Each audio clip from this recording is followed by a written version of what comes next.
La vidéo précédente a largement investigué les raisons pour lesquelles un individu a des enfants, les impacts que ça a sur sa vie et sur son évolution d'âme.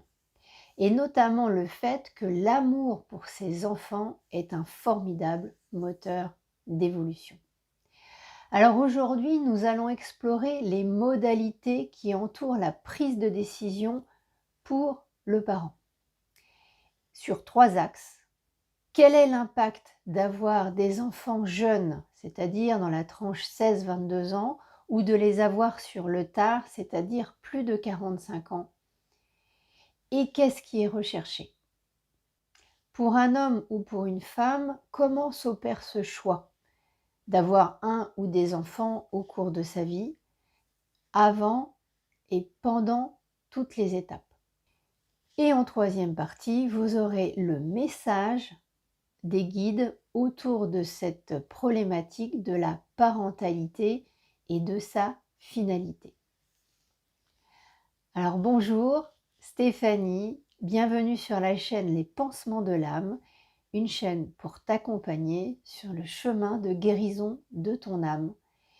Et donc l'ensemble des éléments de cette vidéo ont été canalisés à partir des archives akashiques.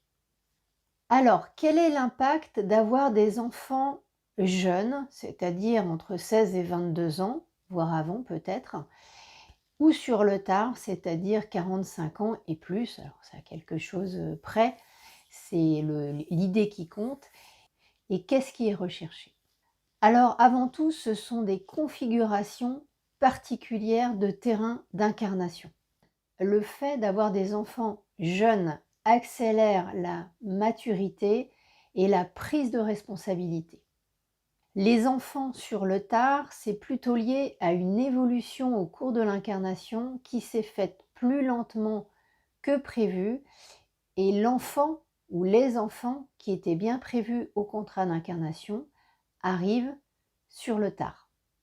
Alors il y a toujours un écart entre les objectifs fixés au contrat d'incarnation et les résultats obtenus, puisque la vie est faite pour être expérimentée et que chaque individu a le libre arbitre. Et en même temps, même si tous les objectifs ne sont pas atteints, d'autres résultats imprévus, inattendus, s'opèrent et participent également de l'évolution. Donc, comme cela nous est dit régulièrement, tout est juste. Et il nous est rappelé que chaque âme peut avoir besoin d'un nombre d'incarnations différents. Donc certaines ont besoin de beaucoup plus d'incarnations pour assurer leur parcours humain. La conscience étant éternelle, cela importe peu, c'est la qualité des expériences qui primera in fine. Alors pour un homme ou pour une femme, comment s'opère ce choix d'avoir des enfants une fois que l'âme est incarnée sur Terre? Donc en général, dans la majorité des cas, le nombre d'enfants et les âmes qui vont jouer le rôle de ces enfants sont prévus en amont de l'incarnation dans le cadre du contrat d'âme, et donc cela fait partie du plan de vol.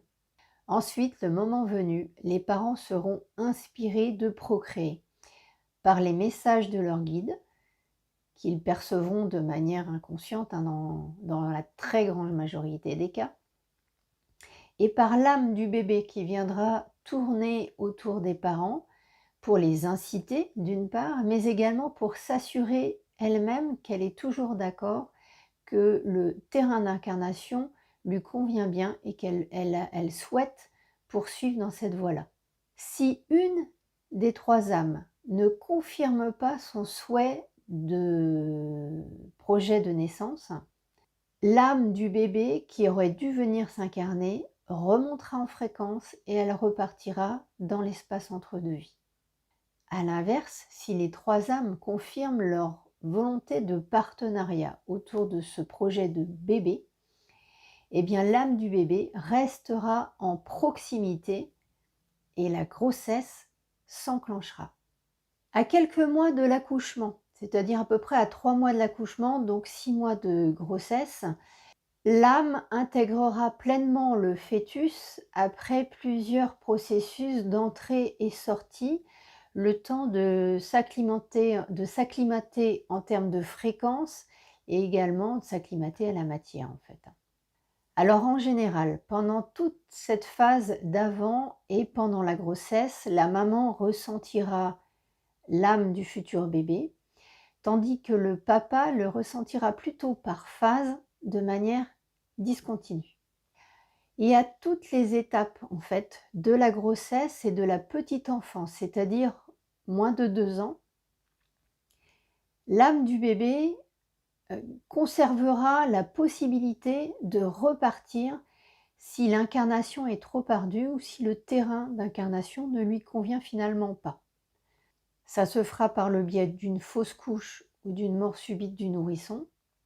Et en fait, cette période de grossesse et de 2 ans, c'est un peu comme une période d'essai sans préavis. Donc l'âme du bébé peut repartir sans négociation particulière avec l'âme des 2 parents. Et enfin, voici le message des guides, des gardiens des archives akashiques, des êtres chers et des enseignants à votre intention sur le volet de la parentalité. Alors le voile de l'oubli fait que chacun ne peut se rappeler de ce que contient son contrat d'incarnation. Pourtant, c'est bien lui qui s'applique lorsqu'il s'agit d'avoir ou non des enfants, le nombre et les âmes finalement qui vont venir s'incarner en tant qu'enfants dans cette famille. Alors modifier ce contrat d'incarnation n'a d'intérêt et n'est pertinent que s'il vient le corser finalement, parce que sinon il risque de se faire au détriment de la personne concernée et notamment si les objectifs n'ont pas été revus, les objectifs de vie, pour qu'ils soient en adéquation avec le changement de contrat. Donc laisser faire le divin dont chacun est issu est la meilleure des options. Donc tout a une bonne raison et en général c'est parce que cela s'inscrit dans un équilibre multivie et dans ce que vit le collectif. Souvent, des êtres refusent leur incarnation, alors c'est inconscient, mais ça génère des freins puissants à ce qui devrait s'opérer au regard de leur contrat d'incarnation et en général, c'est à leurs dépens. Un des moyens de l'identifier est de constater que tout grippe dans leur vie, générant souvent un mal-être et un grand sentiment d'injustice. Alors il est important de retenir que les êtres humains sont des êtres sociaux qui ont besoin de vivre les uns avec les autres en collectivité. Donc avoir des enfants est naturel et répond à des besoins physiologiques. Pour autant, ceux qui n'ont pas d'enfants vont le compenser autrement, par la relation qu'ils ont aux animaux par exemple, ou par des investissements importants pour le collectif dans des associations par exemple. Ce qui en conséquence ne pose pas de souci en soi de ne pas avoir d'enfants. Et avoir moins d'enfants a concentré le transgénérationnel sur le nombre plus faible d'enfants qui naissent, renforçant proportionnellement la difficulté de l'incarnation terrestre qu'ils viennent vivre. Et enfin, avoir des enfants génère un travail sur l'ouverture du cœur. C'est une potentialité que les parents découvrent, acceptent, développent ou non, suivant son évolution et suivant ses objectifs de vie. Dans tous les cas, le parent sera challengé et si refusé, lui demandera beaucoup d'efforts. Si cela a lieu, c'est que cela doit être vécu pour lui et il aura à comprendre ce que cela induit et ce sera probablement une étape dans son chemin multivie. Donc c'est juste également, et idem pour les enfants qui le subiront. Alors cela n'enlèvera rien à la douleur émotionnelle et au trauma qui seront vécus par l'être et par les enfants. Et dans les deux cas, cela générera des blessures qui constitueront des étapes de construction dans cette vie, mais également dans une échelle multivie. Et cet être, que ce soit le parent ou les enfants d'ailleurs qui sont concernés dans ce cadre-là, ils y reviendront plus tard, dans cette vie ou dans d'autres vies, pour venir guérir ces blessures en conscience. Donc le challenge est d'accueillir et d'accepter le divin en soi et son déploiement, c'est-à-dire la vie.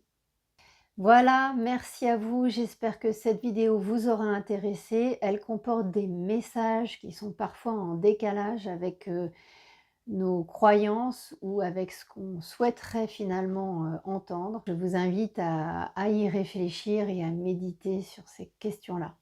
Merci à vous et à très bientôt.